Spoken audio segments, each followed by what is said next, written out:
manusia, namun berharga bagimu. Tuhan yang menjamin hidupku ada di pihakku. Ku tak akan pernah goyah, sebab aku lebih dari pemenang.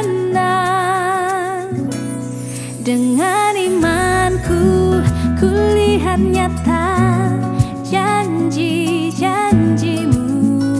Oh, dengan imanku, ku terima jawaban doaku. Dasar dari setiap harapanku hanyalah iman kepadamu. Dengan imanku kau perhitungkan hidupku.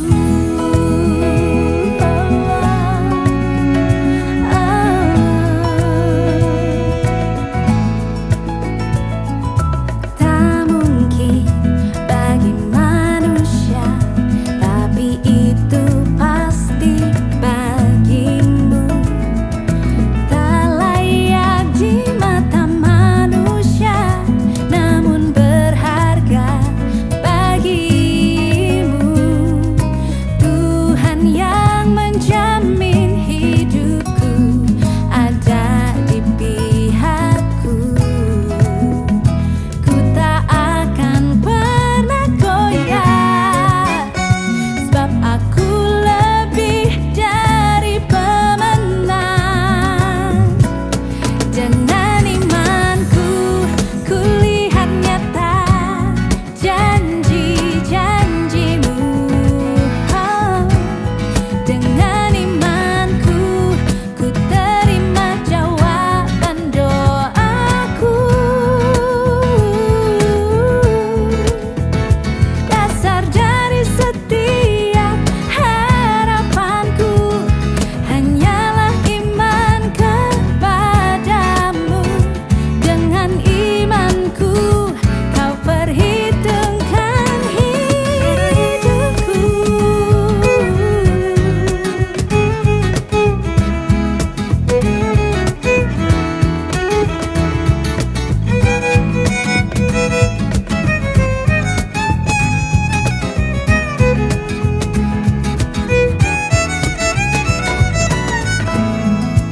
Temukan iman dalamku,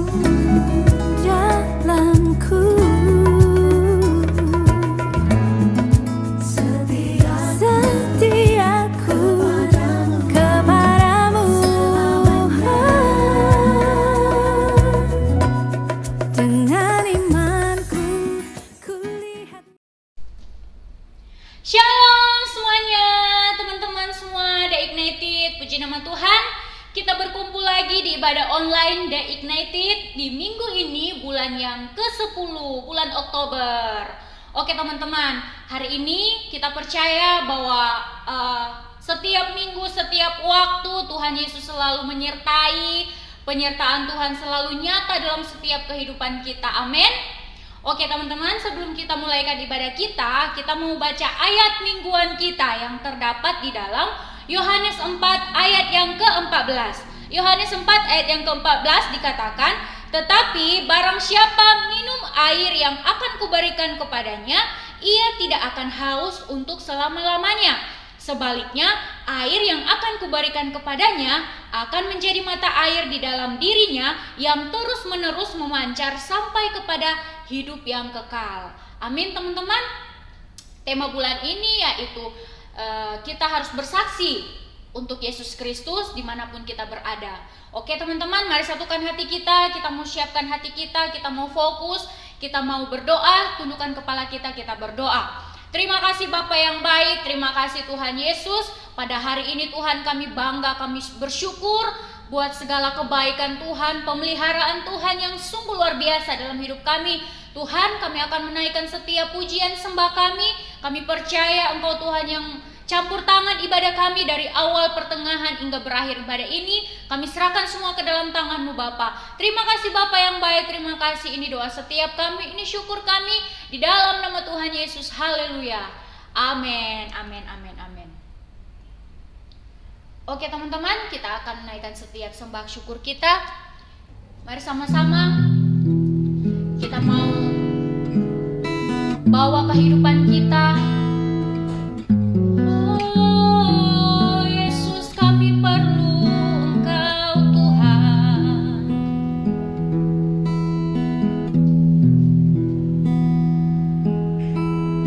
Kemanakah kami mencari kasih sejati? Kemanakah kami berseru saat badai datang menderu? Yang kami tahu hanya Kau yang mampu pulihkan segala sesuatu. Kami perlukan keajaiban-Mu. Kami butuhkan sentuhan tangan-Mu. Kami tak dapat jalan sendiri. Kami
Shalom Dignited. Sebelum kita mendengarkan firman Tuhan, mari kita bersatu hati dalam doa. Terima kasih Tuhan Yesus, buat hari ini kami mengucap syukur kalau kami masih bisa memuji menyembah Tuhan. Itu semua karena kasih-Mu yang luar biasa atas kehidupan kami. Tuhan, sebentar kami mau mendengarkan firman-Mu. Berkati urapi kami semua, supaya setiap firman Tuhan yang disampaikan itu dapat kami lakukan dan menjadi teladan dalam kehidupan sehari-hari kami sebagai anak-anak Tuhan. Terima kasih Tuhan Yesus, kami berdoa dan kami siap untuk mendengarkan dan merenungkan firman-Mu hari ini. Dalam nama Tuhan Yesus kami berdoa, haleluya, katakan amin. Dignited yang dikasih Tuhan Yesus, shalom. Kakak berharap kalian semua tetap setia dalam Tuhan, tetap sehat dan tetap kuat di dalam Tuhan, amin. Yes. Hari ini saatnya kalian akan menerima makanan rohani.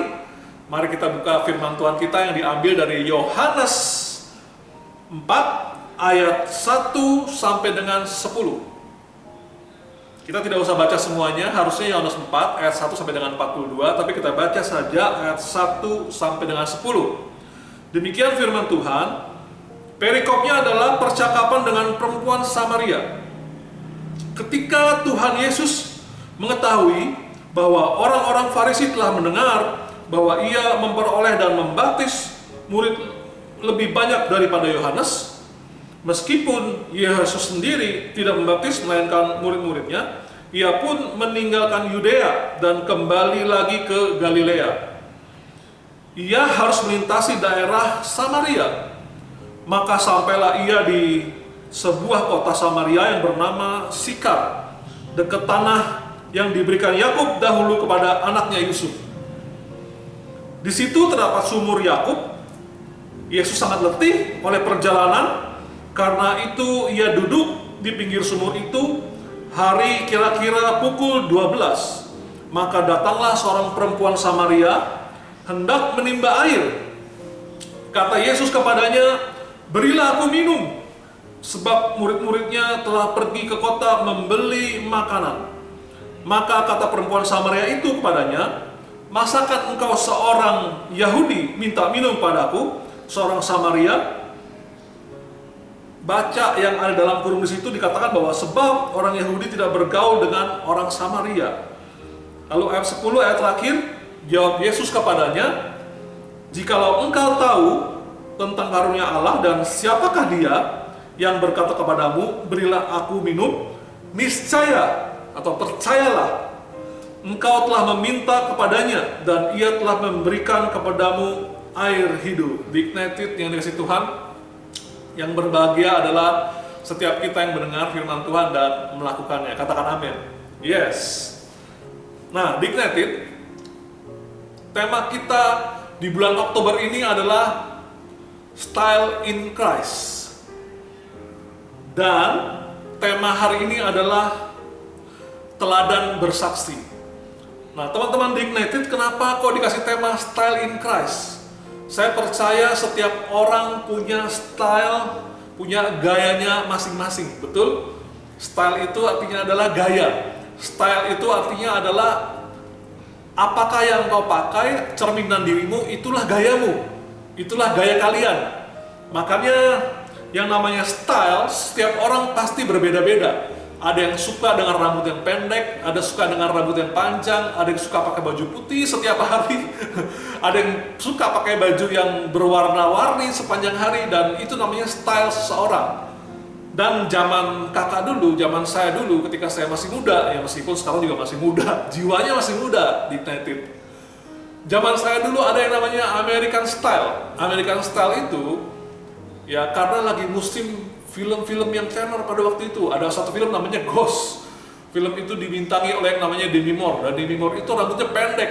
Nah, style pada tahun itu hampir semua wanita zaman saya rambutnya pendek. Karena gayanya semua orang pengen rambutnya pendek seperti bintang film kesayangan mereka. Seperti itu kira-kira. Lalu yang laki-laki malah rambutnya dipanjangin. Ya mereka ikut bintang film yang lain. Yang laki-laki rambutnya gondrong, panjang, ya namanya Steven Seagal. Jadi mereka ikut-ikut. Yang perempuan pendek, yang laki-laki rambutnya panjang, itu namanya style. Nah, teman-teman Dignited, yang namanya style setiap tahun akan berganti, akan berbeda.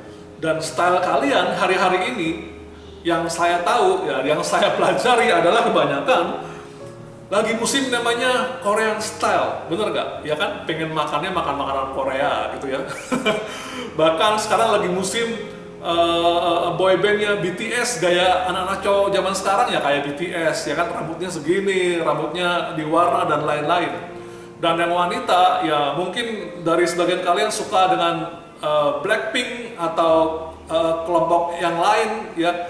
Tapi itulah yang namanya style. Jadi yang namanya style itu bisa berganti-ganti dan bisa berubah-ubah setiap tahunnya.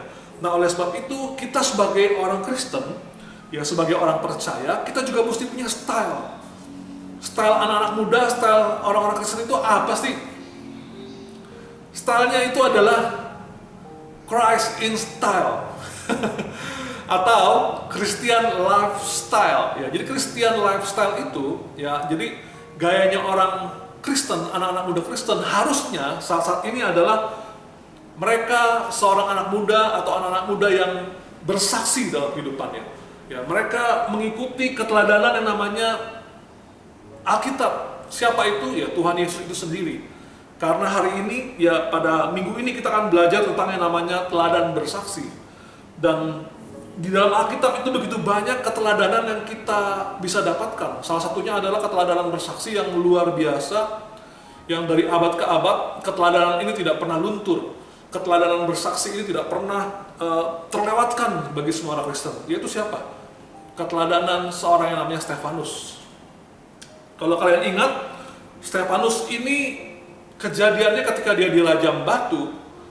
Ya, kejadiannya adalah setelah 8 tahun Yesus disalib.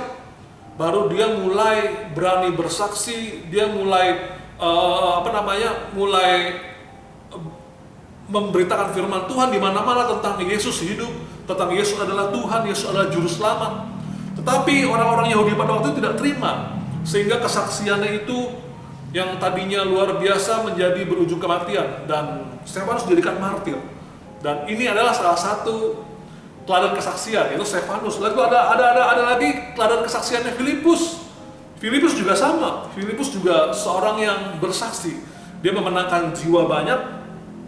Dan salah satunya adalah kalian bisa baca di Kisah Para Rasul 26-40. Di sana diceritakan bahwa Filipus memenangkan jiwa seorang yang namanya Sri Kandake dari Sida-sida dari Ethiopia.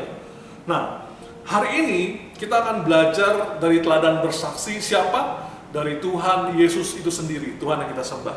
Ya, teman-teman di Ignited, kalau kalian lihat pelayanan Tuhan Yesus selama 3,5 tahun dia di dunia ini, pelayanannya itu begitu banyak.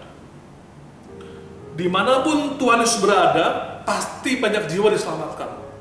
Banyak orang disembuhkan, banyak orang dimenangkan, banyak orang dihibur, banyak orang diberi kekuatan lewat firman-Nya, dan banyak orang dirubahkan cara berpikirnya lewat kesaksian yang dia miliki, lewat perumpamaan yang dia berikan pada orang-orang Yahudi pada waktu itu.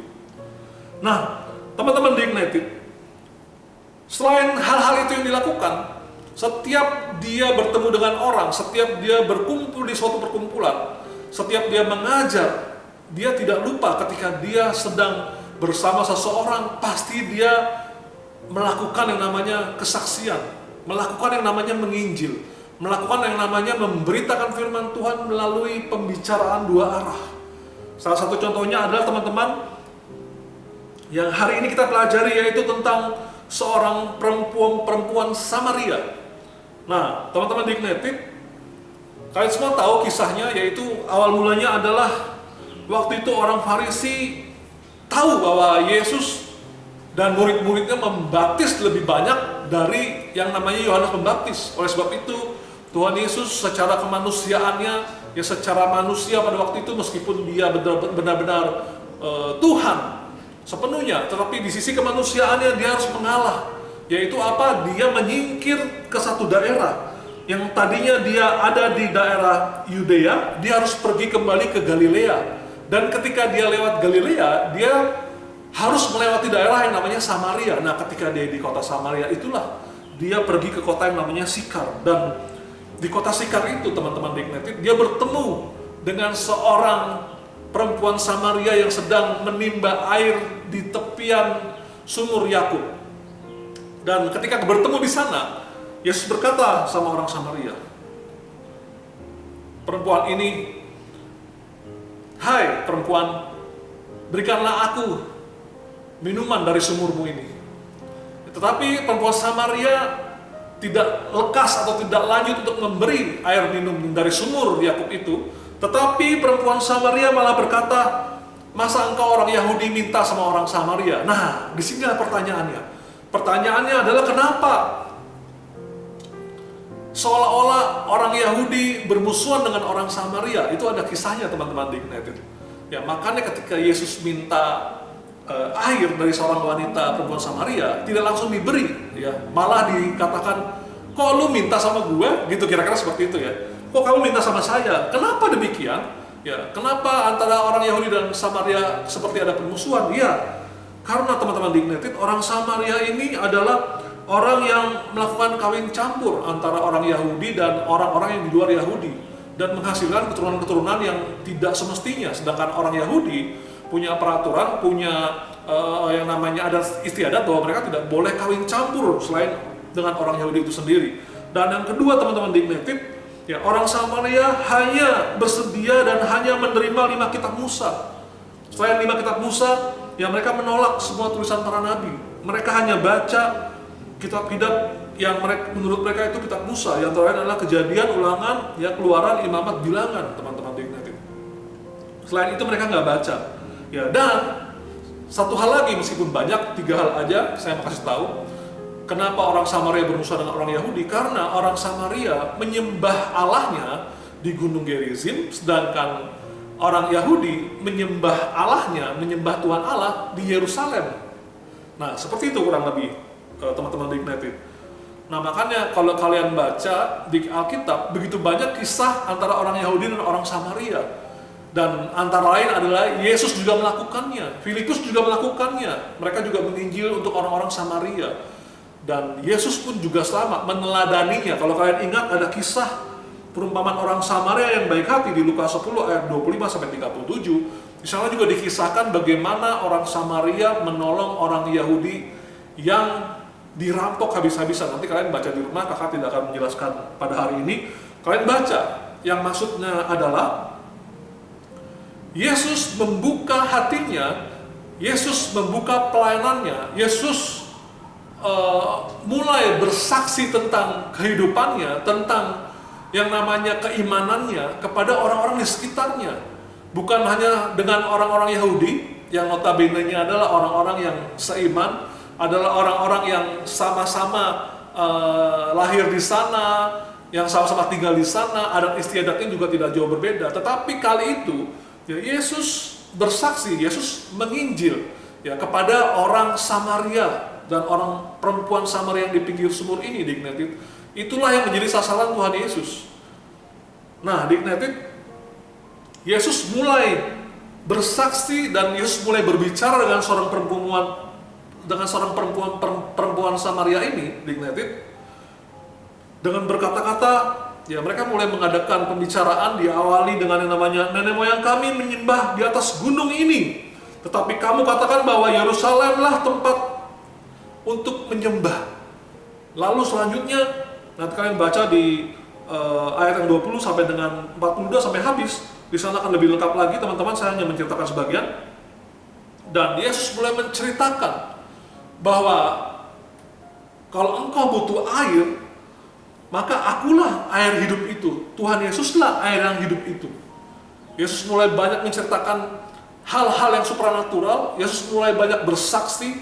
Dan salah satunya adalah yang membuat tercengang susah banget ya. Perempuan Samaria maksudnya. Dirasa susah sekali bilang perempuan. Harusnya wanita Samaria gitu ya. Nah, perempuan ini di Ignited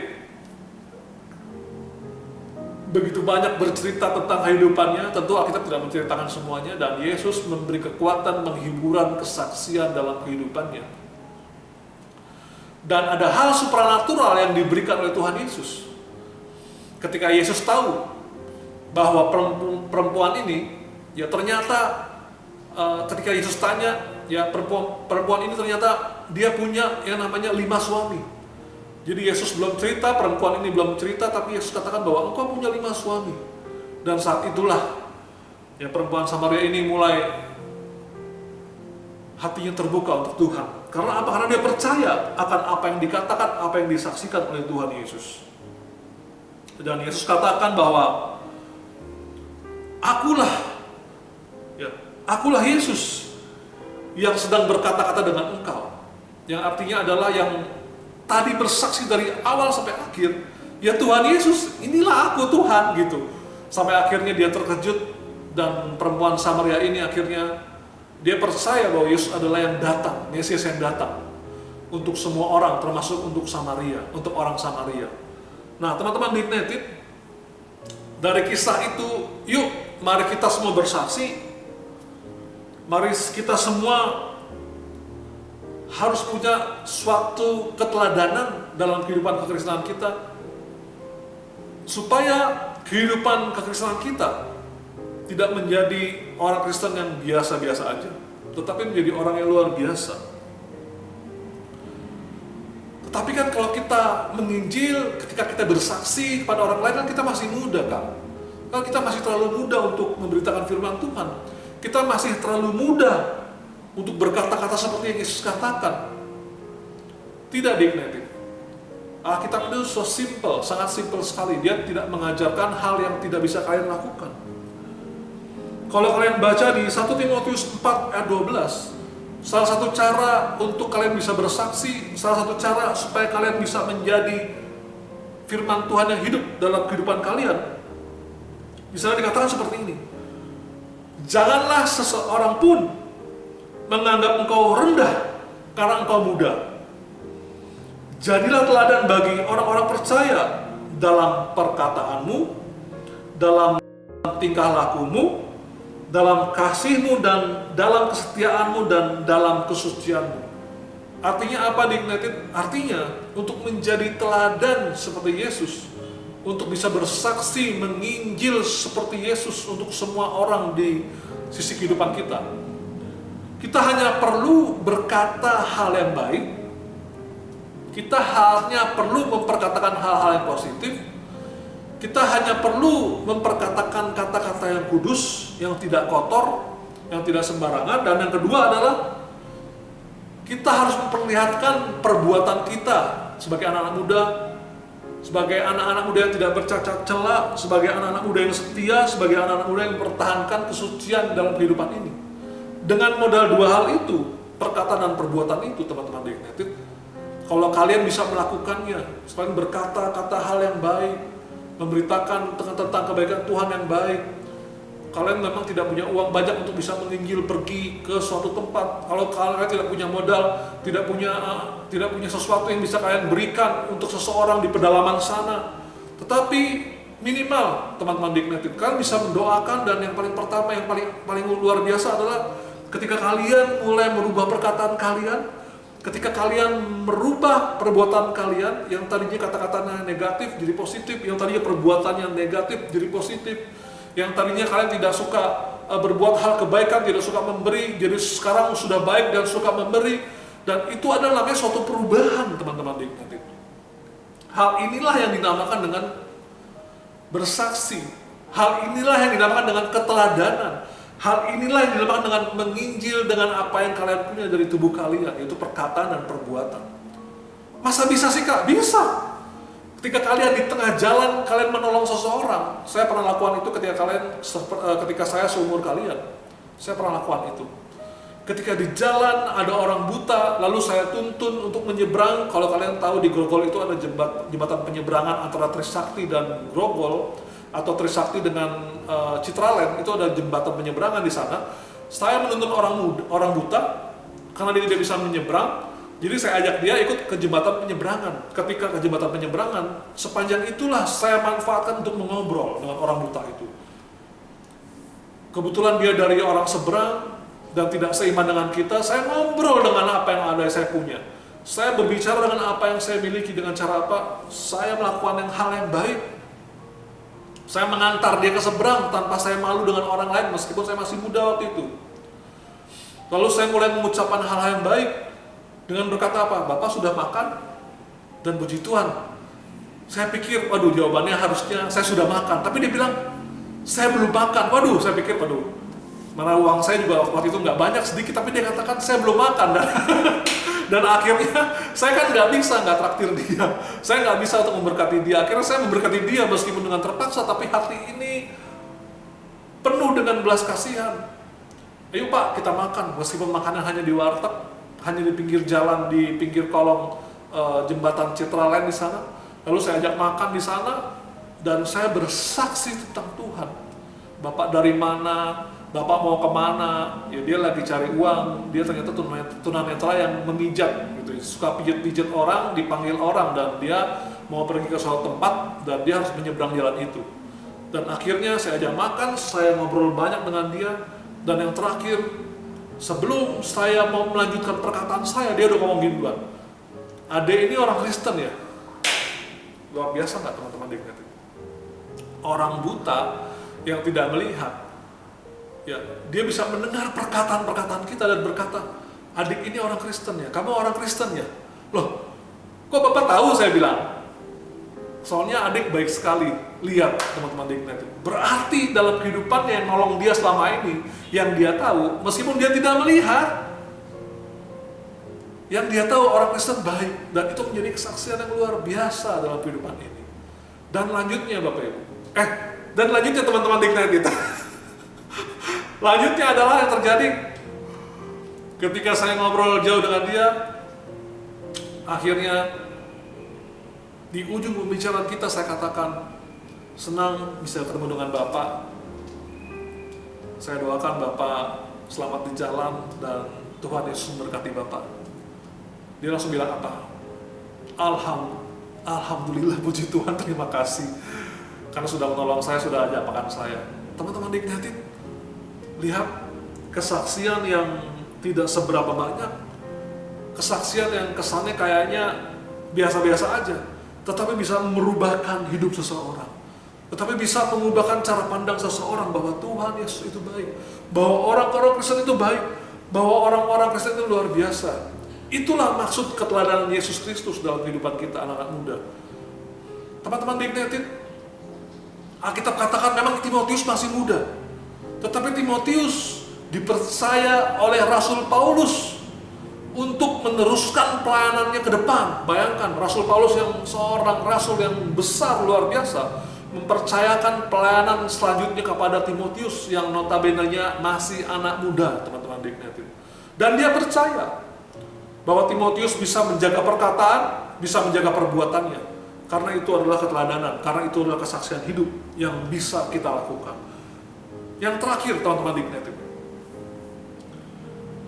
kita harus ingat bahwa amanat agung dari Tuhan Yesus Kristus yang adalah lifestyle orang-orang Kristen. Dia mengajarkan yang dikatakan dalam Matius 28 ayat 19 sampai dengan 20. Dikatakan, kalian harus ingat ini karena ini ayat untuk kita semua, untuk saya dan untuk teman-teman dignity yang ada di rumah. Kau harus ingat ayat ini.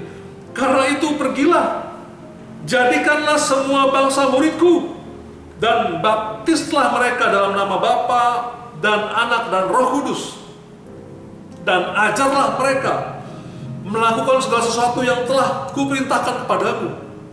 Dan ketahuilah, aku menyertai kamu senantiasa sampai kepada akhir zaman. Amin.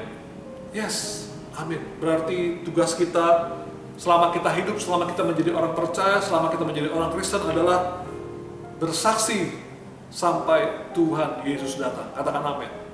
Amin. Haleluya. Mari kita berdoa bersama-sama teman-teman dignity. Tuhan Yesus, kami sudah mendengarkan firman Tuhan. Biarlah firman Tuhan pada hari ini mengubahkan cara pandang kami, cara berpikir kami, supaya kami semakin hari semakin mirip, semakin mengikuti keteladanan Yesus Kristus yang adalah Tuhan kami. Tuhan, kami ingin lifestyle kami bukan lifestyle duniawi. Kami ingin lifestyle kami, gaya hidup kami adalah gaya hidup bersaksi. Gaya hidup kami adalah gaya hidup menceritakan kebaikan Tuhan kepada orang lain. Gaya hidup kami adalah gaya hidup yang baik di dalam nama Tuhan Yesus. Tuhan, meskipun kami masih muda, kami ingin seperti Timotius. Kami menginjil, kami bersaksi dengan apa yang kami punya dari tubuh jiwa raga kami ini ya Tuhan. Yaitu melalui perkataan kami dan melalui perbuatan kami. Supaya orang-orang di luar sana melihat terang kasih Kristus dalam kehidupan anak-anak Tuhan. Dalam kehidupan kami, anak-anak Dignated GBI Altar Philadelphia. Terima kasih ya Tuhan, hamba berdoa dalam nama Tuhan Yesus. Untuk kami yang belum berani bersaksi, untuk kami yang belum berani memberikan hal yang terbaik melalui kehidupan kami. Tapi hari ini hamba berdoa dalam nama Tuhan Yesus, yang terbaik terjadi atas dirimu, yang terbaik terjadi atas kehidupan kita, yaitu kita mulai berani bersaksi. Sampai kapan? Sampai Tuhan Yesus datang yang kedua kalinya. Terima kasih ya Tuhan, hamba berhenti berbicara, tapi biar firman-Mu tetap tinggal dalam hidup kami masing-masing. Terima kasih Bapak, dalam nama Tuhan Yesus kami juga berdoa khusus untuk GB Altar Philadelphia, untuk Dignated dan pengurusnya, dan untuk setiap kehidupan jemaat yang ada, untuk Bapak Ibu Gembala kami, Bapak Pendeta Dr. Hagit Titus Handoyo, dan untuk Ibu Gembala kami, Ibu Pendeta Muda Eli Handoyo. Dan kami percaya Tuhan memberkati pelayanan mereka, Tuhan memberkati usaha mereka, Tuhan memberkati keluarga mereka, dan Tuhan memberkati anak cucu mereka, mantu, semua apa yang mereka lakukan, apa yang mereka layani, Tuhan buat berhasil. Terima kasih ya Bapak, terima kasih. Dalam nama Tuhan Yesus, kami berdoa dan mengucap syukur. Haleluya. Amin. Sebelum kita berpisah satu dengan lainnya, mari kita angkat kedua belah tangan kita dan siap terima berkat dari Tuhan. Kiranya Tuhan memberkati engkau, Tuhan melindungi engkau, Tuhan menyinari engkau dengan wajahnya dan memberi engkau kasih karunia. Tuhan menghadapkan wajahnya kepadamu dan memberi engkau damai sejahtera. Kiranya berkat Allah Abraham, Allah Ishak dan Allah Yakub turun ke atas kita semua mulai hari ini sampai Maranatha, Tuhan Yesus datang yang kedua kalinya. Semua yang percaya bersama katakan amin. Tuhan Yesus berkati kita semua. Selamat hari Minggu. Tetap sehat dalam Tuhan. dengan iman.